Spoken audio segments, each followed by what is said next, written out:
جس کو سب سے زیادہ اس وقت اگر دنیا میں سب سے زیادہ نیک اگر کوئی انسان موجود تھا تو وہ کوئی اور نہیں حضرت عبداللہ تھے. حضرت عبداللہ کی بیوی حضرت آمنہ کی شکایت عورتوں نے کی اور کہا اے عبد المطلب آپ کے بیٹے کی جو بیوی ہے جو آمنہ ہے اس کو ذرا سمجھایا کرو اگر کسی کا شوہر مر جاتا ہے تو وہ زیادہ تیز خوشبو نہیں لگاتی ہے.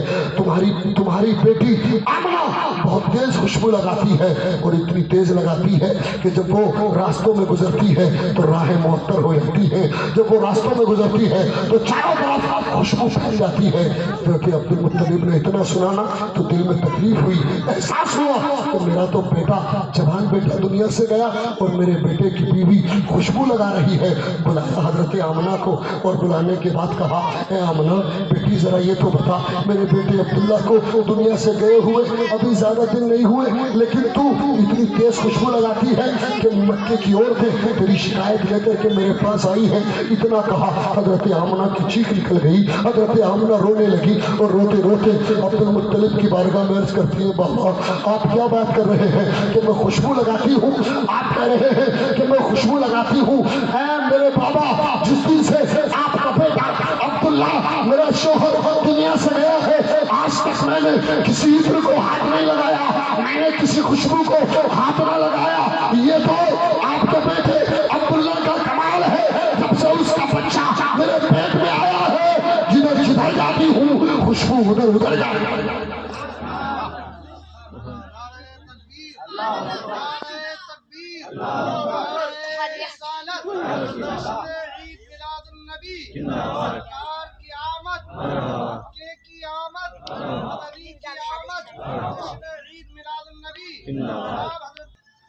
میں جدھر جدھر جاتی ہوں خوشبو ادھر ادھر جاتی ہے.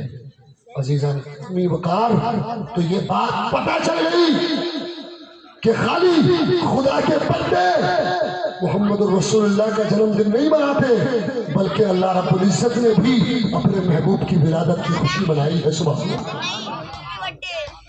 ولادت کی خوشی کی بات بتاؤں, ایک بات اور سنو. ایک بات ہو گئی, ایک بات بتاتا ہوں. جب میرے آقا دنیا میں تشریف لے آئے نا تو صبح کو یعنی آج 12 ربیع الاول تھی, آج کے دن صبح کو مکے میں چرچا ہوتا تھا. چرچا شروع ہو گئی مکے میں. کعبہ کے صحن میں ایک آدمی آ کر کے بیٹھ گیا, خاموش, بالکل خاموش. دوسرا آیا اور کی بات کہتا ہے یار بڑے خاموش بیٹھے ہو, کیا بات ہے؟ کہا یار بات سمجھ میں نہیں آتی. جب کل شام جنگل کی طرف رئیس بھائی اپنے کھیت پر گیا تھا تو چاروں طرف بنجری بنجر نظر آتا تھا, لیکن اب بات سمجھ میں نہیں آتی. آج صبح جب کھیت پر گیا ہوں تو چاروں طرف ہریالی ہی ہریالی نظر آتی, ہریالی ہریالی نظر آتی. یار اسی تعجب میں بیٹھا ہوں کہ یہ ہوا کیسے. کہا یار تم صحیح کہہ رہے ہو, کچھ نہ کچھ تو ہوا ہے. میرے گھر میں کئی بکریاں ہیں, وہ مہینوں سے دودھ نہیں دے رہی ہے, ان کے تھنوں کا دودھ سوکھ چکا ہے, لیکن آج صبح ان کے تھنوں میں اتنا دودھ آ گیا, اتنا دودھ آ گیا کہ میرے گھر کے سارے برتن ختم ہو گئے مگر میری بکریوں کے تھنوں کا دودھ ختم نہیں ہوا. چرچا ہو گئی مکے میں. کوئی کہتا تھا بنجر تھا ہریالی ہو گئی, کوئی کہتا تھا کہ میرا بیٹا بیمار تھا شفا ہو گئی, کوئی کہتا تھا میرے جانور بیمار تھے شفا ہو گئی, کوئی کہتا تھا کہ میرے جانوروں کا دودھ سوکھ چکا تھا اب خوشحالی ہو گئی. عزیزان گرامی بکار, ارے یہ ولادت کی خوشی نہیں تو اور کیا ہے. اللہ نے بھی ولادت کی خوشی منائی ہے. میرے نبی کے آنے سے پہلے زمین بنجر تھی, میرے محبوب کے آتے ہی اللہ نے ہریالی بنا دی. یہ خوشی نہیں تو اور کیا ہے بتاؤ,